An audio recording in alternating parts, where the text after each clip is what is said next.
Well, as we proceed into now the middle of 2026, it appears that wisdom and making good choices are something that are becoming less and less visible or even being thrown out altogether. There's some sad choices that have been made by individuals around the world, and we know it's by politicians, by leaders, by individuals. Society as a whole, many people have lost their ability to have a value system, lost the scales on which they weigh things, and do not make good judgment or right choices. And now, of course, right choices are dependent on each individual. Oh, this is what I think a right choice is. And it becomes subjective. But it's obvious now more than ever, we need to have and we need to exercise wisdom. Unfortunately, we can't give wisdom to people. We can't say, well, let me sit down with you 10 or 15 minutes and see if we can increase your wisdom. Consequently, most people don't understand or wouldn't know how to use wisdom because wisdom is something that is developed. What about spiritually? There is a difference between worldly wisdom or man's wisdom and spiritual or godly wisdom. Let's go to 1 Corinthians chapter 2. 1 Corinthians chapter 2 and verse 14.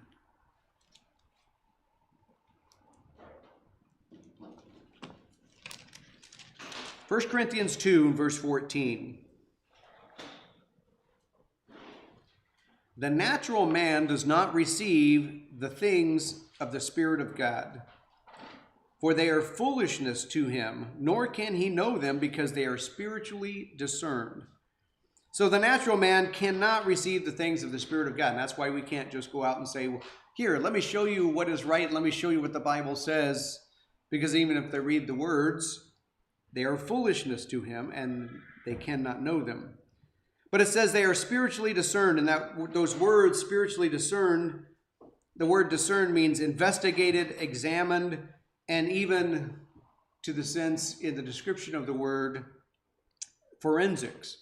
Now, I myself like forensics. I like trying to figure out and solve things and solve crimes. And some of those shows I used to watch years ago on forensics. And that means you have to get in and you look for the minute details and you start piecing together the full picture of what's taking place. And that's what it's saying here. It says the natural man cannot understand the things of God unless they dissect it, unless they go deeper, but they can't do it without the Spirit of God. Verse 15, but he who is spiritual judges all things, yet he himself is rightly judged by no one. Now, Romans says, and explains this, Romans says, who can bring a charge against God's elect? It's God who forgives. So, to bring a charge against us, it says, we judge all things, but he himself is rightly judged by no one. You're not condemned or can't be condemned by others. Doesn't mean others won't judge you. They do. And the world will judge. But they cannot condemn you or judge you in that sense of judge to condemnation. Verse 16, for who has known the mind of the Lord that he may instruct him?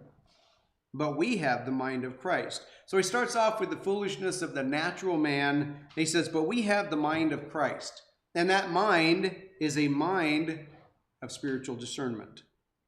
Today I want to focus on that one aspect that we share as we share some thoughts. I want to go through and share with you hopefully some things that will help you today, but also as you go through your lives, and that is that spiritual discernment. One of the first things we have to consider in spiritual discernment, as we entered into the sermon talking about wisdom, wisdom is something that we pray for. It's something that you should pray for. Sometimes people say, I don't know what to pray for. I don't know how to pray. One of the things we're told to pray for is wisdom. This week in the Bible study, we were going through the book of Daniel and looking at some of the prophecies of the time of the end, and it says, the wise will understand. Well, if we want to understand, we need wisdom. And God says, you can ask for wisdom. James chapter 1 and verse 5. James chapter 1 and verse 5. If any of you lack wisdom.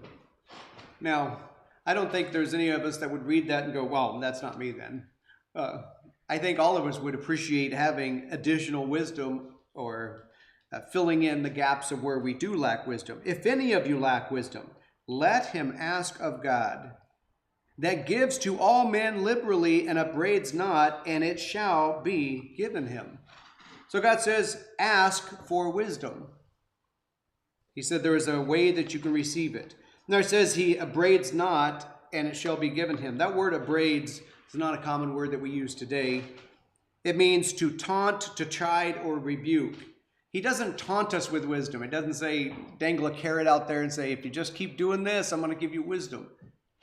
He gives it liberally. But verse 6, it says, but let him ask in faith, nothing wavering, or not withdrawing or hesitating. You can't ask God for wisdom and say, I'd like to have wisdom, but I know you're probably not going to give it to me. That's not what God is going to reward us with wisdom for asking. He said, let him ask in faith, but not wavering.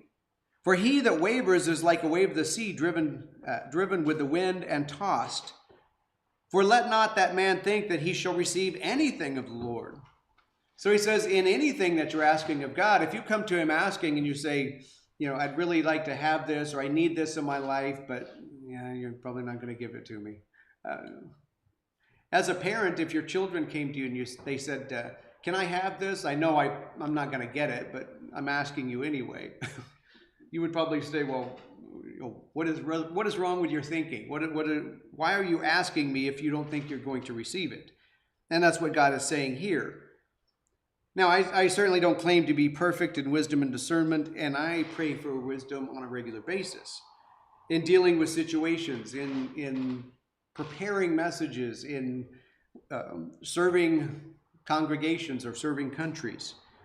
I need wisdom and discernment, and I do pray for it regularly. But what I want to share today is a combination of some of the things that I've learned over the years about wisdom and discernment, but also from what God shares in his word about the need for it and the purpose of having wisdom and having discernment. Now, wisdom cannot exist without discernment. And as we go through and we'll look at some definitions of what discernment is, we understand to have discernment, there has to be wisdom. They are, in some cases, inseparable. Discernment can be defined by the Free Dictionary as the act or process of exhibiting keen insights and good judgment. Keen insights. Now, when we looked at spiritual discernment, it says the spiritual dissecting or getting in forensically and looking at details. So here it says the act or process of exhibiting keen insight and good judgment. Being able to make decisions, being able to make judgments in a right way. This definition actually helps a great deal because it explains that discernment is not just something that happens instantly. Now, he says pray for wisdom, but he doesn't say, I'll instantly give you discernment and you'll never have to question another thing in your life. You'll know automatically. No, he says that he can grant us wisdom, but discernment and the ability to use that is something we have to process. We have to use it. It's a process that is honed and developed over time and through experience. Sometimes people say, I'd love to have it all just right now. And that's one of the points that we're going to cover today. 1 Kings chapter 3 and verse 5. 1 Kings chapter 3.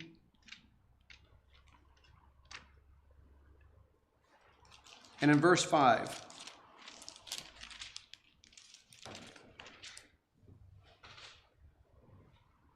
It says, at Gibeon, the Lord appeared to Solomon in a dream at night, and God said, ask, what shall I give you? It almost seems like fairy tales that we read of, you get wishes or you get whatever you want, you get to have this given to you in a special way. So God said in this dream, ask what I shall give you. Solomon said, you have shown to your servant David, my father, great mercy according as he walked before you in truth. Now, he's describing some of the reasons why David had wisdom and discernment. He walked before you in his youth and in righteousness and was upright in his heart with you, and you have kept this great kindness for him, and you have given him a son to sit on the throne as it is this day. Verse 7, and now, O Lord, my God, you have made your servant king instead of David my father, and I am a little child. I do not know how to go out or come in. He didn't say, I don't know how to get out of this room, or I don't know how to open the door. But he's saying there's a way that a king has to handle things. And he said, I'm just a little child. I don't know what I'm doing. Barnes' Notes says, how to go out or come in. This expression is a proverbial for the act of the conducts of affairs. And the International Standard Version says, now, O Lord my God, you have set me as king to replace my father David, but I'm still young. I don't have any leadership skills. And how many times have we read that with individuals that God chose or appointed to particular positions where he says, I want you to do this, and I'm not the right guy. I don't speak well. I don't do this. They try to avoid being in a position that God wants them in. Verse 8, he said, your servant is in the midst of your people. I love the way that's phrased, because he said, I'm your servant and I'm in the midst of your people. He doesn't say, they're my people. I'm in charge of these. These are my people. He said, I'm in the midst of your people, whom you have chosen, numerous people who cannot be numbered nor counted for multitude. Give to your servant an understanding heart, to judge your people, to discern between good and bad, and who is able to judge this, your great people.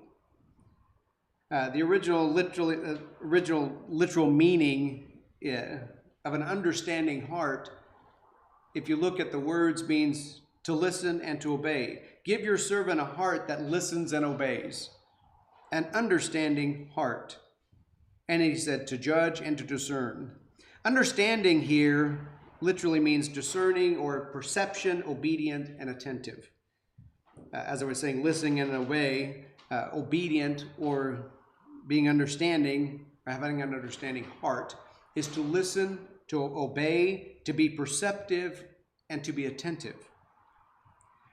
Strong's Exhaustive Concordance says of the word discern, he says, I want to be able to discern between good and bad. The word discern here is a Hebrew word, B-E-N-E. Bien. A primitive root word that means to separate mentally or to distinguish. He said separate mentally, meaning take things apart in the mind. To understand, to consider, to discern, to perceive or to be prudent, to cause, to make, to do, to get, to give, or to have understanding. How many in today's society, if they were given one wish, would ask for understanding or discernment? How many in the church today would ask for that? Do we truly focus on what is important? In the world today, most people would have asked, as we will continue the story, for other things. Verse 10, it says, the word was good in the eyes of the Lord, and the thing that Solomon had asked, because just as God said, if you lack wisdom, ask for it, he's inviting you to ask him, just as he asked Solomon, if I want to give you something, what can I give you? Verse 11, God said to him, because you have asked this thing, and you have not asked for long life, and you have not asked for riches for yourself, nor have you asked for the life of your enemies. Three things mentioned here. Grant me that I could live forever. I want long life. Or riches for yourself, which is what most people, I think, would choose. Or have asked for the life of your enemies. Just take away all my enemies. Just get rid of those. He said, but you have asked for understanding to judge justly. Now, he asked for discernment, but here it says understanding to be able to judge justly. There's a saying, something to the effect of, wisdom is the ability to make right decisions, and that comes from experience. Solomon was saying, I don't have the experience. I'm young. I don't know what I'm doing. I don't know how to come out and go in. I don't have the skills. And wisdom and the ability to make those decisions come from experience. But it's also something, as far as wisdom, God can give. Sometimes the experience and things that we learn from comes from making wrong decisions. I know I've made wrong decisions in my life, and some people go, if you could go back and correct everything and not make those wrong decisions. And I said, I wouldn't, because I learned a great deal from those wrong decisions. Thomas Edison was asked if he felt like a failure for working on a light bulb so many times, and he said, I don't feel like a failure. I've learned 100 ways not to make a light bulb. He didn't take his failures as, oh, I failed. There are other individuals, and when we see Kentucky Fried Chicken all over the world, Colonel Sanders, the one who headed Kentucky Fried Chicken and founded it, most people considered him a failure because he was a business failure over and over and over through his life. And it wasn't until his later years he started Kentucky Fried Chicken. And now it's everywhere. It's here, it's in Africa, it's in the States, it's all over. But he didn't fail. He just took a while to come to the point of finding something that really worked. Now, what Solomon was asking for was understanding and discernment. He said, I want to understand so I can make wise choices and wise decisions on good and bad. He didn't have enough experience to be able to discern the situations that he would face, but he knew that God could grant him discernment, a keen insight that would then allow him to judge God's people wisely. It's easier to learn from the experience of others than learning from our own. And it's much easier when God is there and has a relationship with you and is blessing you with that. I've had individuals say, I don't need to learn from other people. I'll make my own mistakes and learn from them. And there's one particular individual who made that statement to me they haven't, sorry. They haven't learned from all the mistakes they've gone through. They keep trying to figure it out. Why do things end up wrong? We can learn by seeing and understanding the experiences of others. And that's why God says iron sharpening iron. We share stories. We share things that we've been through. We've shared discernment about decisions or choices that had to be made. I want to share with you a story I read once, and there was a man whose son had a pair of soccer shoes, and they were expensive shoes that he bought, and he wanted to get rid of them, and I can't remember where the story came from, but I just remember hearing this particular story. But he saved up and bought this expensive pair of shoes, and after wearing them just a couple of times, didn't care for them, wanted to sell them. So he advertised them and marked them down to a price that he thought, okay, I'll be able to at least make back some of what I paid for them. We got a reply from a man in England, and this man says, this is exactly what I'm looking for. He offered to pay the boy more than what he was asking, and he said, I'll send you a cashier's check for more than what you're asking for. And he said, take out your payment, take out the money for shipping the shoes back to England, and then send a check with the remainder of what's left. The boy was excited and thought he was going to sell his shoes and get more for them than what he wanted, and even made the comment, this man even sent me his mailing address to ship the shoes to, and he trusts me to send the money back, so this guy's got to be honest. And unfortunately, he was told by his dad, this is not a good deal. This is not a good offer. The dad was the first one to rain on his parade when he informed his son this was a scam. And over the years, I've received similar emails that says, I want to give you this money, and I've got this money that I want to send to you, but it costs money for me to be able to make the transfer. So if you can send this money to me to transfer this giant bulk of money to you, then I can get it sent. Wait a minute, I have to pay you to send me money. And of course, those are scams that are out there. When somebody is buying something, usually you don't, buying something from you, you don't send them money. They're supposed to send you the money. But we have seen individuals and seen scams like this before. Scams are getting worse and worse. And I keep receiving things from my banks in the U.S., from businesses in the U.S., from those here in the UK, banks in the UK saying, scammers are out, here's what to watch for, here's some things you need to be aware of. How many of you have ever been sent an email scam? I have. I received one time, an email scam that said, this is Joe Meeker, I'm overseas and I don't have my wallet and my money, can you send me some money? I'm like, well, no, Joe Meeker would have contacted me directly, and it's not likely he would have contacted me in California for money in another part of the world. Over the years, I've had several pastors that they have mentioned to me. One of them was on instant message, and I got a message that said, this is Greg Sargent, I'm at the airport. I'm broke down, and I lost my wallet and don't have anything that I need. Can you send me some money? Can you wire me, send me some money or on a phone transfer? Well, Greg Sargent and I have known each other for years, and Greg Sargent doesn't use instant messaging. And I was like, okay, there's the first thing. So I drugged this guy on the line for a while, and he started getting aggravated, and finally he says, are you going to give me the money or not? And of course, this was texting back and forth. And I said, well, if you give me enough time, the police will be able to find where you're at. And it stopped. Now, maybe that's cruel, but he was trying to get money from people. Tracy's grandma received a phone call. And on this phone call, it was supposedly her brother talking to his grandma. And he says, so the man on the line says, Grandma, is that you? Well, the first thing she says, because she had one grandson at the time, Dan, is this you? He says, yeah, this is Dan.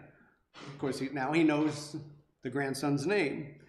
And he was asking her for money. And she said something about, you sound like you're sick, your voice is different. Oh, yeah, I haven't felt good, and I've done this and that. But we had to inform her that it was a scam. Now, you may have seen this. I have a huge bulk of money, and I've randomly chosen to give it to you. And if you'll send me the money to transfer it to you, I need to know that I can trust you. So please send me a check. And once I receive that, I know I can trust you, and I randomly chose you to send money to. Yeah, scams. But it's very unlikely anybody's going to send you money if you send them money first. In the case of the boy, the check that the man was sending would probably never have cleared, cashier's check. And then he would be out the shoes, out the shipping, and out the money that he sent. He would have even put him further behind. Unfortunately, as we get older, not all situations are that simple to see through. Most of the time now, when scammers try to contact us, we go, ding, that's a scam. It's wrong. They are far more complicated now and difficult than they were in the past because of internet fraud and other things. And now with AI, that has significantly increased the scams, because not only can they don't have to call and try to figure out names or things, they can take a person's voice and it sounds exactly like the person. They take snippets of voices and they can portray a grandson that sounds exactly like the grandson, and the people are convinced, I know that voice, this is my grandson. And it's all it is AI transferring the information and making it sound like the person. But even for simple things in life, basic things, we need a level of discernment. But for spiritual things, there is a greater discernment that we need. I'm going to give you a definition that was given to me by Mr. Richard Pinelli during a presentation back to the ministry decades ago. Mr. Hawkins and I were both part of that particular class at that time. But during that presentation, he made a statement. He said, discernment is not just being able to tell the difference between right and wrong. Today, there is a greater discernment that is needed. Now, Solomon said, I want to be able to discern what is good and what is bad, and I want to be able to judge rightly. He says discernment is not just about being able to tell the difference between right and wrong, but between right and almost right. That's a dangerous place to be, because right and wrong, sometimes that is so clear, people like it's black and white. The choices are so easy. You know, if somebody came to you and said, you don't have to keep the Sabbath, you go, no, I know I do. That's a black and white. But if they say, you can do this on the Sabbath, or this has changed about the Sabbath, or now you're getting into areas that, well, it's almost right. He says you have to keep the Sabbath, but there's certain things that you don't have to do any longer. So the discernment, being able to choose not just between right and wrong, but what's right and what is almost right. That perhaps is one of the most difficult things in life to discern, because it's one of Satan's greatest tools. And he uses this powerful tool to convince the mind, well, that sounds right.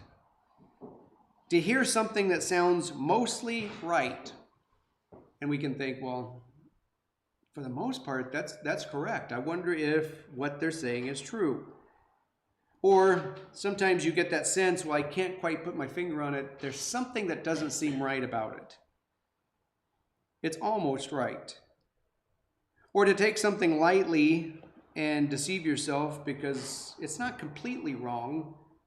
And people do that with sin, and they go, well, it's not completely wrong, so maybe it's not wrong at all. Maybe I'm not sinning. Maybe, well, I don't need to worry about it because it's not that big a thing. People convince themselves, even in church today, smoking cigars is not wrong. Oh, it's different than cigarettes, or it's different than marijuana. Or vaping is not wrong because vaping is not smoking.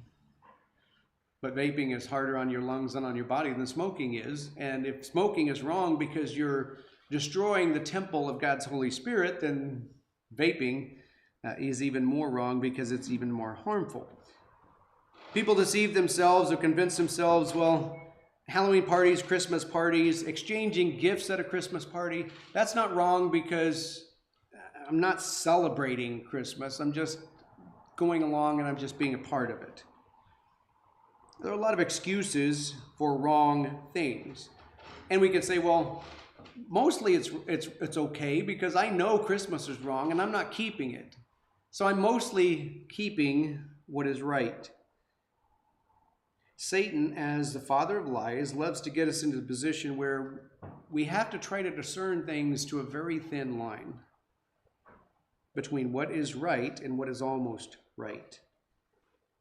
Sometimes things may convincingly seem right. I've heard that often as people get disillusioned by false doctrine or individuals trying to sway them. Well, it seems right. Well, we know the verse, there's a way that seems right to a man, but the ends are of the ways of death. We don't want what seems right, and we don't want what is almost right. God says you should be able to discern what is right and what is wrong, what is good and what is evil. I want to take a look at Christ's temptations in Matthew chapter 4. Matthew chapter 4 and verse 3.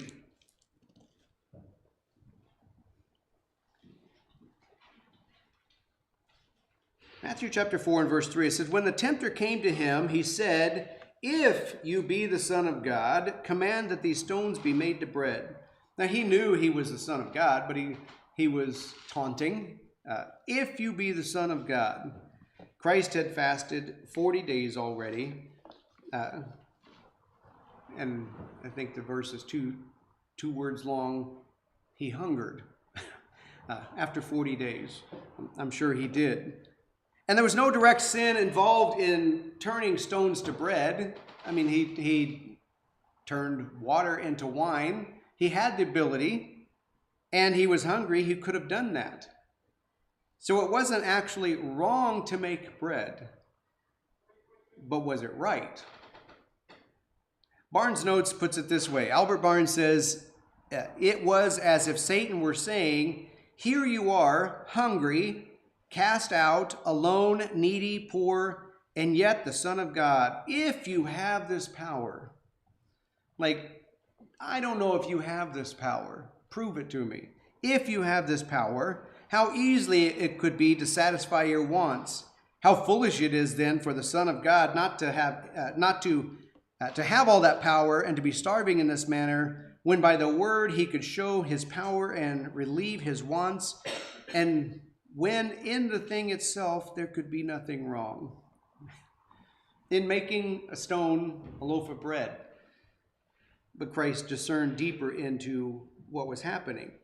And it would have been a way of leading him down a very slippery slope, because he would have been giving into the flesh, and he would have been giving into following the lead of Satan and following what he was trying to get him to do. And he would have failed at overcoming Satan. Now, we have trials and tests and temptations, and we have to overcome Satan in the same way. And if Christ could overcome those temptations of saying, if you've got the power to do these things, and he had the ability to solve his own issues, here we're praying to God and asking for discernment and making decisions in our life, that we don't want to rely on ourselves. We need a deeper discernment. Same commentary continues to speak about Satan, and notice what he says. His temptations are plausible. They often seem to be only urging us to do what is good and proper. There are so many times that in people's lives when they're making very poor decisions and they say, well, it seems good to me. I'm doing good. They seem to urge us on to promote the glory of God and to honor him. We are not to think, therefore, that because the thing may seem good in itself, oh, there's nothing wrong with making a stone a loaf of bread. There is in bending to the will of Satan.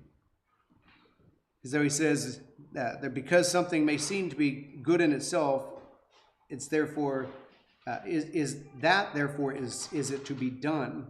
Some of the most powerful temptations of Satan occur when it seems to be urging us to do what we shall for the glory of God.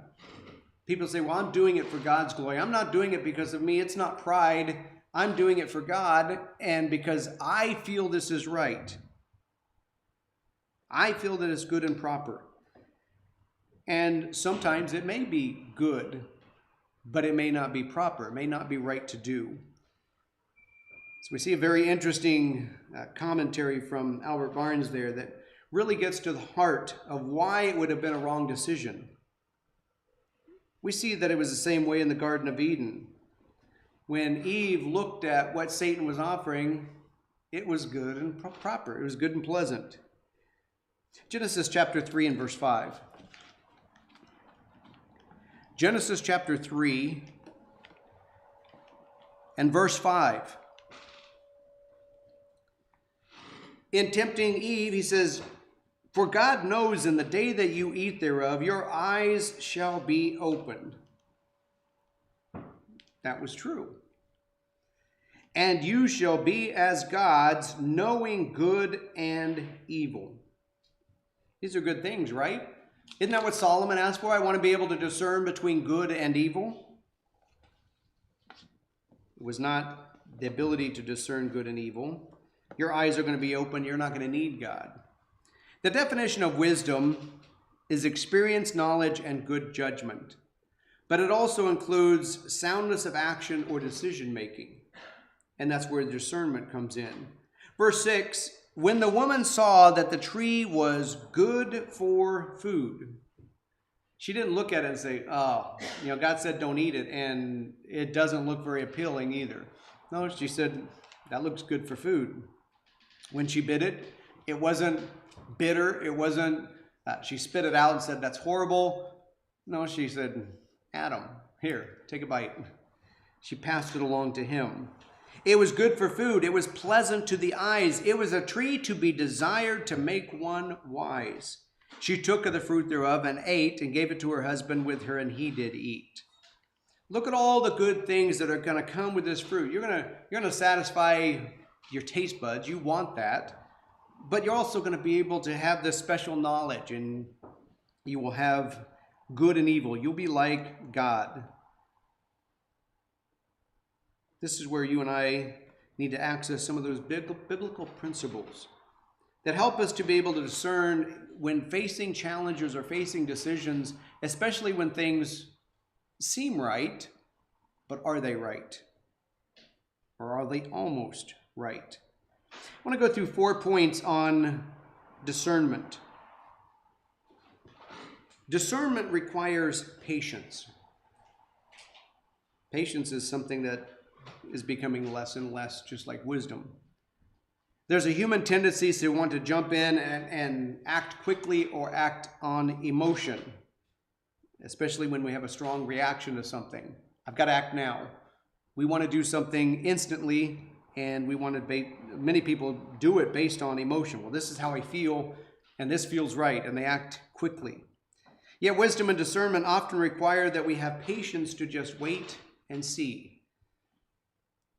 That's what's difficult for many people, is to wait. You probably heard of the marshmallow experiment.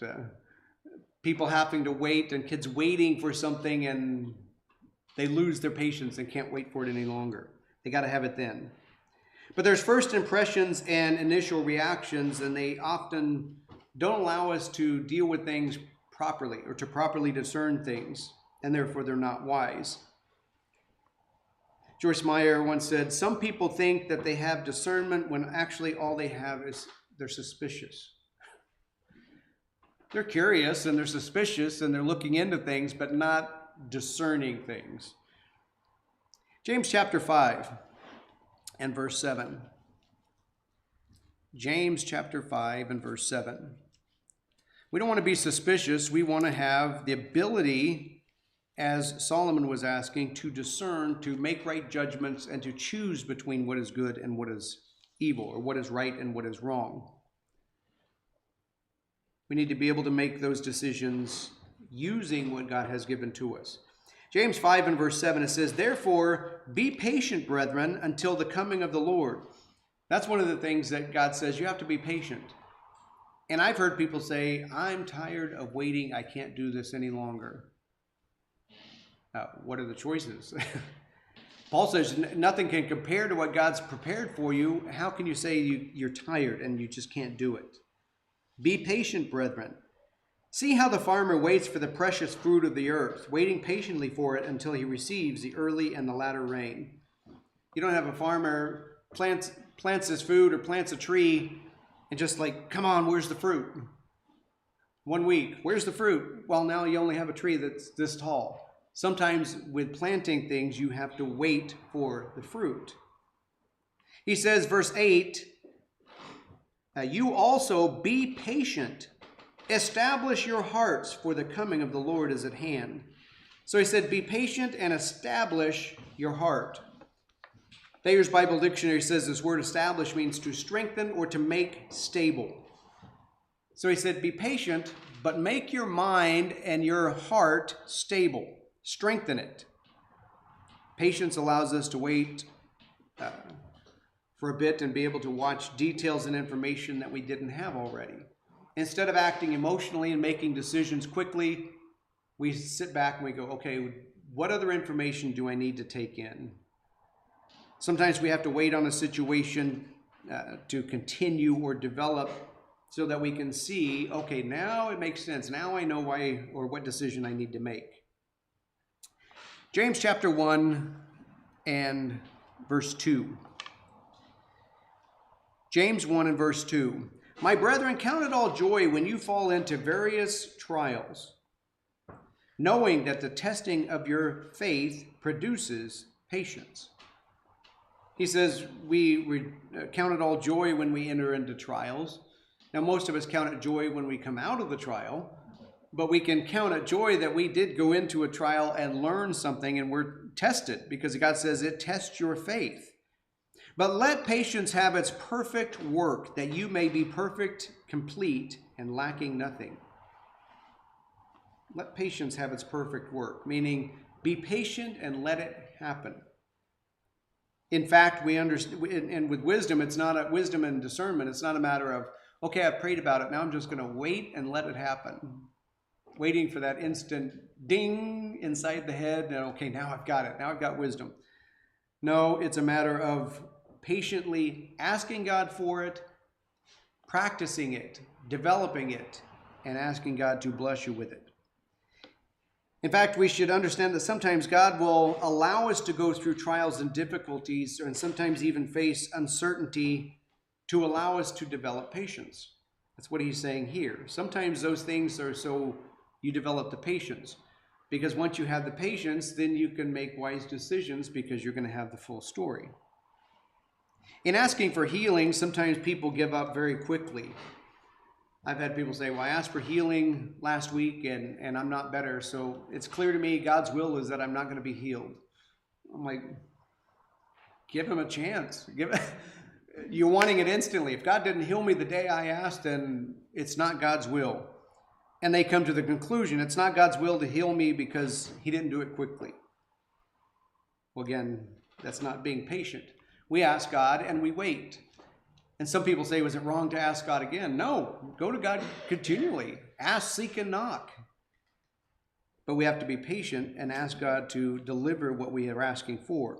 Verse 5, this is where he says, if any of you lacks wisdom. So he said, we have to be patient, but if any of you lack wisdom, let him ask of God, who gives liberally and without reproach, and it will be given to him. But let him ask in faith, not doubting, because he who doubts is tossed to and fro. Verse 8 says he's double-minded and unstable in all his ways.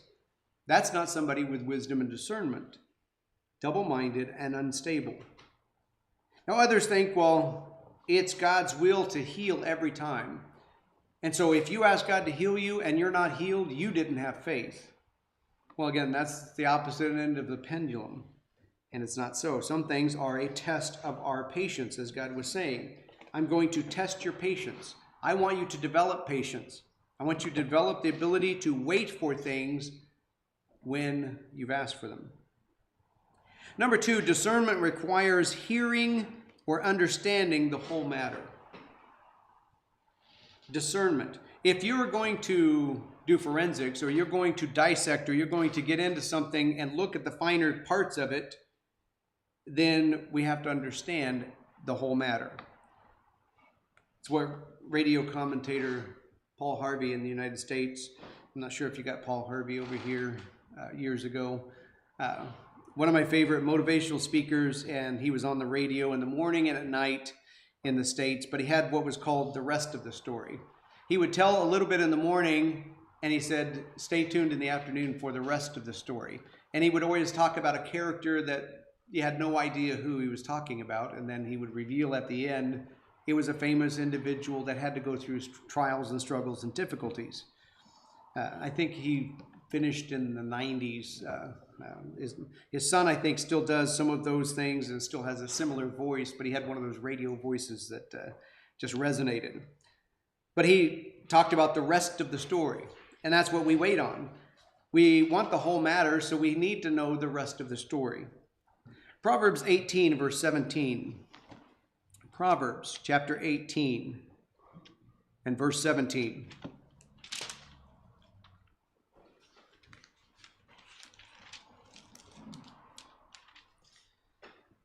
The first one to plead his cause seems right.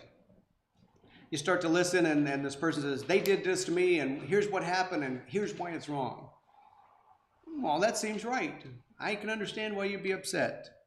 Until his neighbor comes and examines him. Wait a minute, I was there. That's not what happened. So now you're going, okay, now I need to have the whole story. But the first one to plead his cause seems right. It seems almost right, but often it's not. How often can individuals get caught in that trap of hearing the first side and then automatically saying, well, that seems right. I'm going to back you up on this. We don't want to hear anything more. We've made our decision. It's wise to understand that there are generally 3 sides to every dispute. Some people say, well, there's 2 sides. Each person or each group There's a side. There's three sides to every dispute. The first one, the second one, and the truth. And that truth is that other side or part that we have to get to. Proverbs chapter 18 and verse 13 says, "He who answers a matter before he hears it, it's a folly and a shame to him." Answers a matter before he hears it. This verse became very applicable 16 years ago with me. I had an accuser. I got a phone call accusing me of doing things, and they were told that I had done something wrong, and I was told, "You need to stop immediately." Well, they wouldn't reveal who my accuser was. I said, "If you'll let me know who the accuser is, I will go talk to them. If I've offended them or if I've done something wrong, I'll talk to them." Well, I can't tell you who it is. They would not reveal details of what I was being accused of. I said, "Well, what exactly is it that I'm accused of?" "Well, I don't exactly know." "Well, you're telling me to stop, but how do I stop when you don't even know what I'm doing wrong?" There was no discussion or question.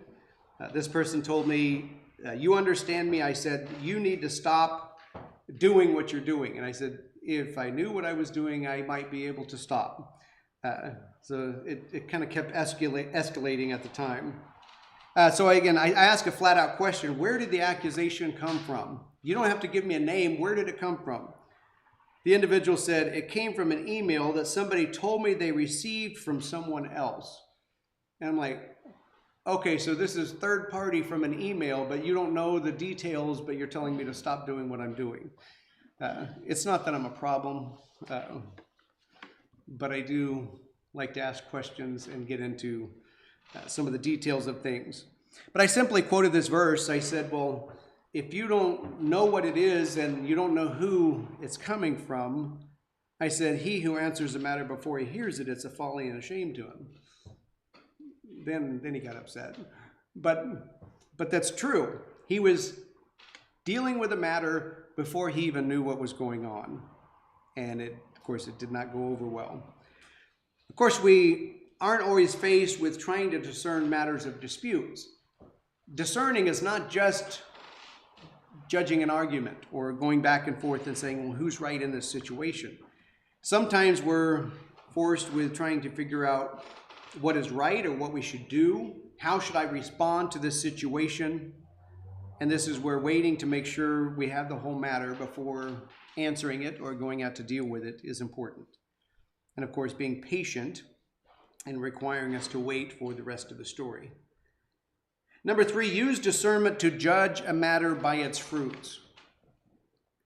So many people say, well, we're not supposed to judge at all.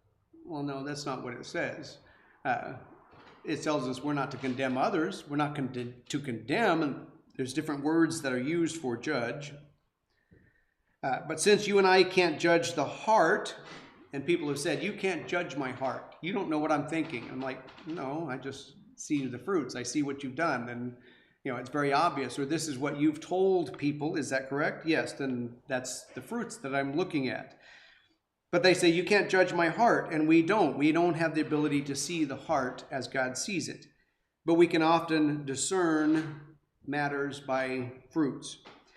Wisdom dictates that we often have to have patience to wait to see what fruits then are born before we make a decision.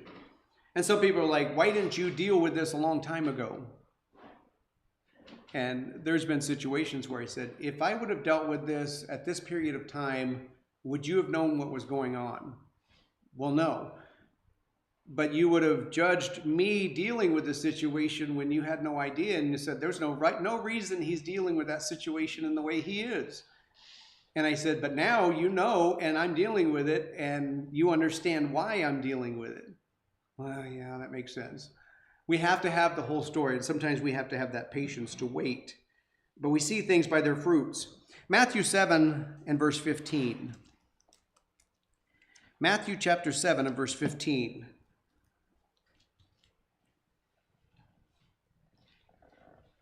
We're warned in the end time, beware of false prophets who come into you in sheep's clothing, but inwardly they're ravenous wolves. you wouldn't have to beware of false prophets as ravenous wolves if they just came in among the sheep and started stirring things up. No, you'd recognize them right away. But they come in sheep's clothing. They came in blending in. We are familiar with that.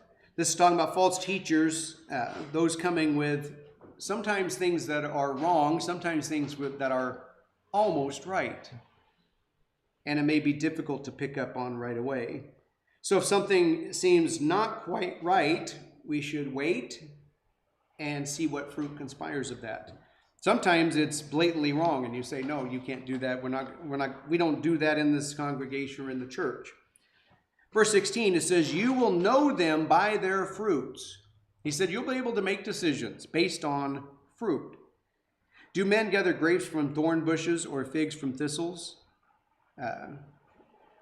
Fruit doesn't happen right when things start to grow or a situation starts to grow.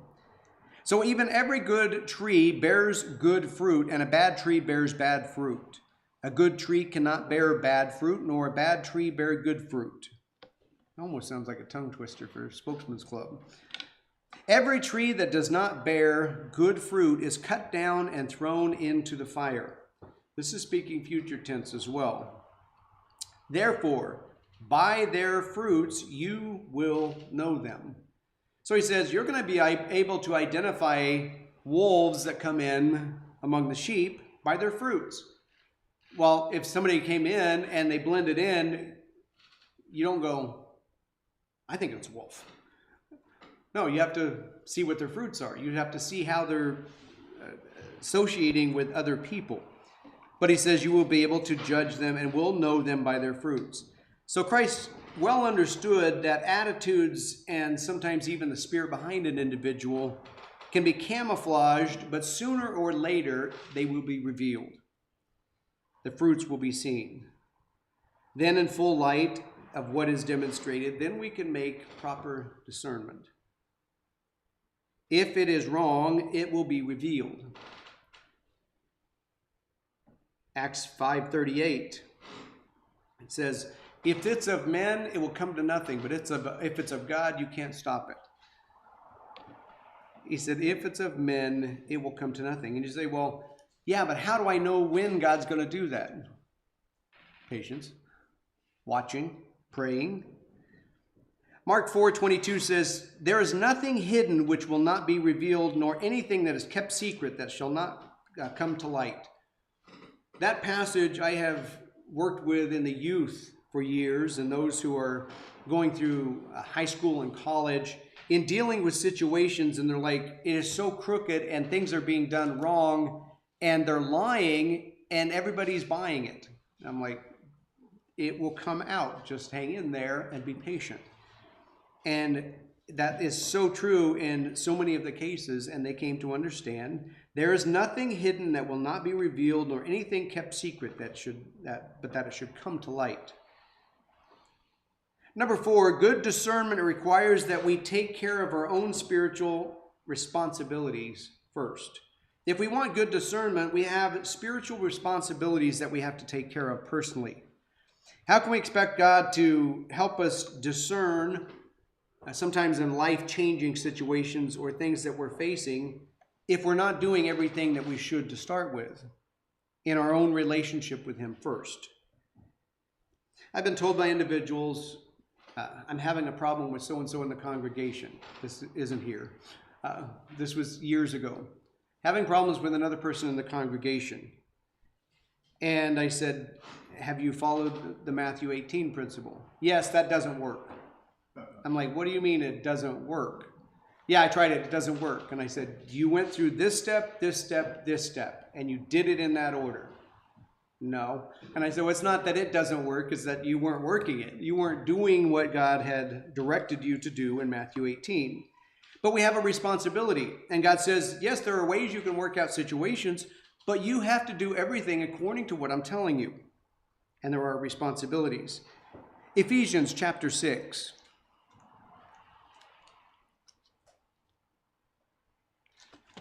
Ephesians chapter 6 and in verse 18.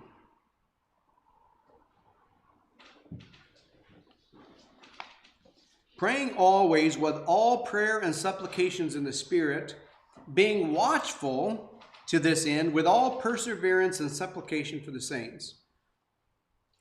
With all prayers and supplications in the Spirit, being watchful and persevering. Starting in verse 11, Paul begins to discuss the armor of God, which is a whole other subject. But we're told that earnest prayer, and assumingly if it's earnest prayer, then it's usually daily prayer that we have as well. And it's required with patience, watchfulness, and supplication.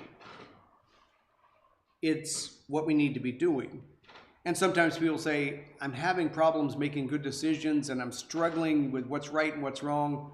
Have you been praying? What's your prayer life like? I haven't prayed in a long time. It's uncomfortable. I don't have a good prayer life.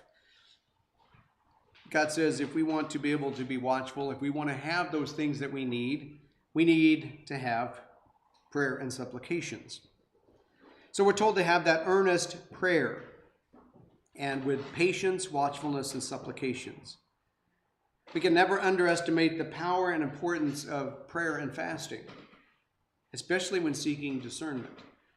If we're asking God for wisdom, to pray and fast and draw close to Him is a way of Him rewarding us with what we're asking for. And since we have to be discerning on a regular basis, we should be praying and fasting on a regular basis. If we want God to answer our prayers, and He said, don't ask for anything if you're doubting, but He says, ask for wisdom and don't doubt that you're going to receive it. Well, then we have to do our part as well.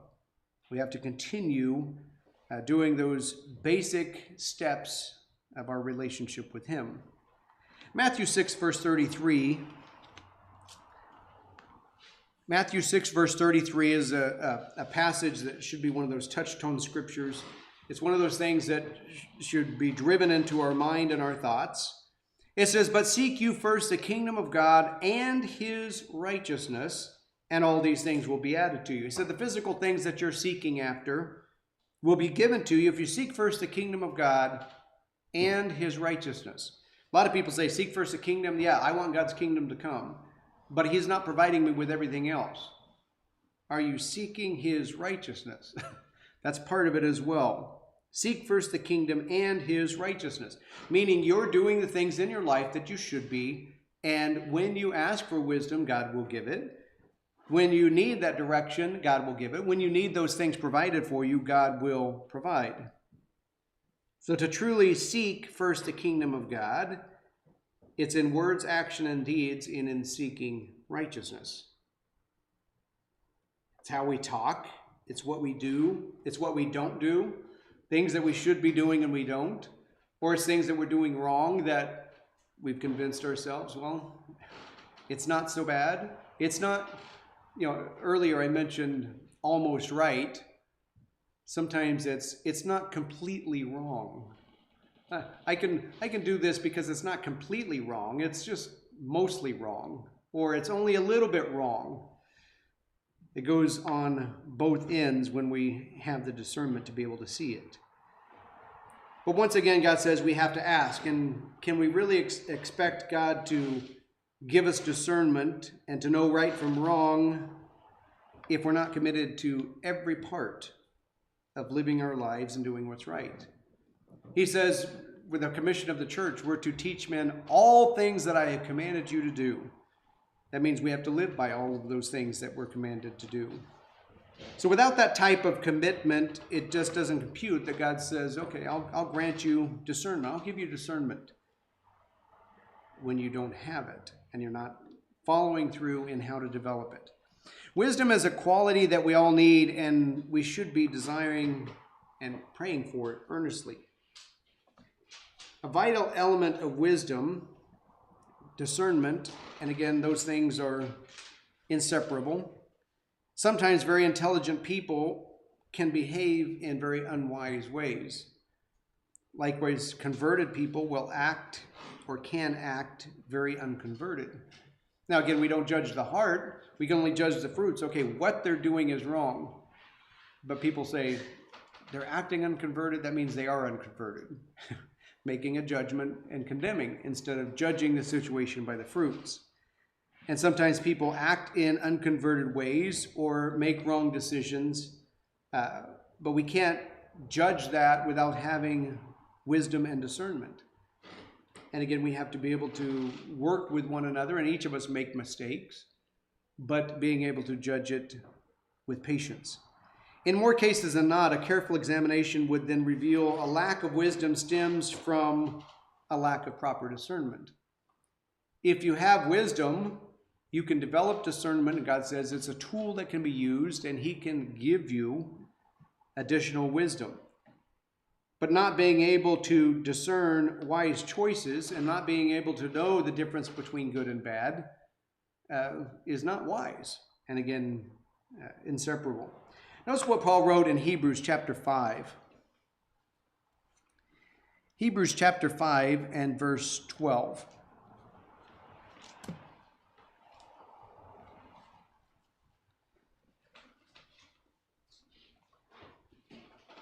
Paul's writing to the church, and he says, "For though by this time you ought to be teachers."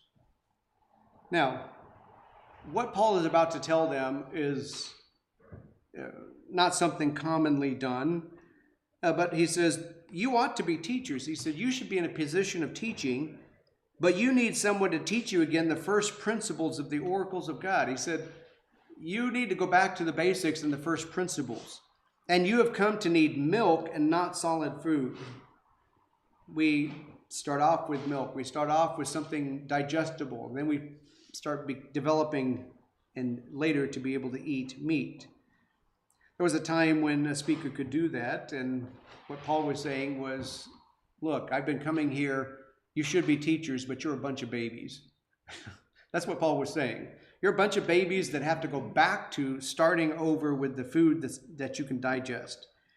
He says, for everyone who partakes of the milk is unskilled in the word of righteousness, for he is a babe. Solid food belongs to those who are of full age, meaning they've developed, they've grown. That is, those who by reason of use have their senses exercised to discern both good and evil. So he says, somebody who is of full age, that is somebody who, by reason of use, they have developed and they use wisdom, they use discernment, and they have their senses exercised to be able to discern good and evil. Now, what Eve gained the ability to do was to have the knowledge of good and evil. And mankind has that today.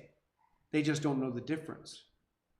God says you can have your senses exercised to discern between what is good and what is evil, what is right and what is wrong. Albert Barnes says, having their senses, the word here used means properly the senses as we use the term as a seat of sensation.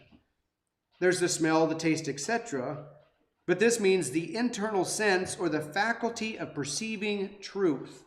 And the idea, that's the idea that is being expressed here. The meaning is that by long experience, Christians come to be able to understand the elevated doctrines of Christianity. By using it and building on it, they say, okay, I've got that foundation, and you constantly have to make sure that foundation is shored up. If you have a house, you don't say, well, the house was built and it was in good shape when I received it, but now 40 years later, I shouldn't have to do anything because it was in good shape. No, you have to continually shore up your foundation, and that's what we read earlier. But by long experience, they come to understand and elevate those doctrines, and they see by their beauty and their value, and they're able to carefully and accurately distinguish them from error. And that word distinguish means to discern. He said they're accurately able to discern or to distinguish them from error. Satan told Eve, you're going to know good and evil, and mankind does. But would she be able to discern the difference between good and evil? And would she be able to discern, once she has those senses developed, the difference between good and almost good, or what is right and almost right? That's what spiritual discernment is.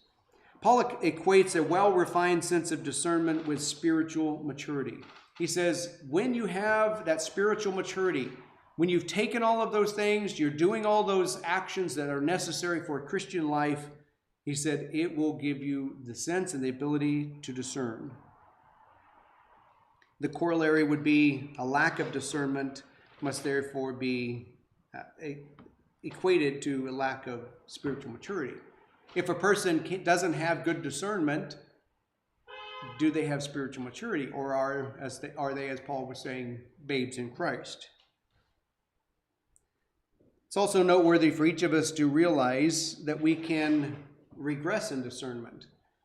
You can't get to the point where I've developed discernment and I know what's right and wrong, and so I don't have to go back and prove those things anymore. I don't have to study because now I'm to the point I know right and wrong.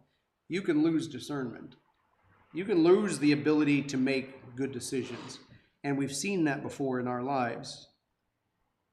We can allow ourselves to become so blinded to attitudes, actions, beliefs, sometimes even our own, and slide backwards. Because, well, it seems right to me, and I've proved this in my life, and I don't need to go back and reprove it again. And little things have been able to be slipped in and changed. We have to properly be able to discern situations and avoid sliding backwards. In some cases, we can believe our own lie, like Eve believed Satan. It was a flat-out lie, and he started off with doubt. He told her what was partially right. Has God not said? And she's like, yeah, that's what God said. But here's what he actually meant, or here's what you need to do. Discernment can be defined as the act or process of exhibiting keen insight and good judgment. Keen insight and good judgment. And this is a valid and important definition, but not quite complete, especially in the lives of a true Christian or one who is looking for spiritual discernment. More complete definition would be exhibiting keen insight and good judgment between right and wrong, like Solomon had asked for, but even more discerning between what is right and almost right. Satan is going to make sure that we're faced with and have to discern between right and almost right. If he brings wrong and makes it very apparent this is a wrong thing, you go, oh, see, I've got discernment, that's wrong. But he brings something that's almost right, and you go, is that what it is or not? And there's a lure that he is trying to draw individuals in with. He's going to make sure that we're faced with difficult challenges. And make no mistake, discernment is one of the most important tools in our Christian lives. To be able to know what is right and wrong, to be able to make decisions and discernments of what is right and wrong and what choices have to be made. But it's a tool that God can strengthen and enhance if we ask and if we do our part. So we have to pray for it. We have to be patient. We have to seek the whole matter. We have to look for the fruits, because in making discernments and judgments and decisions, we have to know what the fruits are. And we have to be certain that we're executing our spiritual responsibilities. Only then can we sincerely ask God and not have to doubt, can I have wisdom and discernment? Can you give me a wise and discerning heart? The kind of hearts that are needed to spiritually survive the attacks that he is going to bring in the times ahead.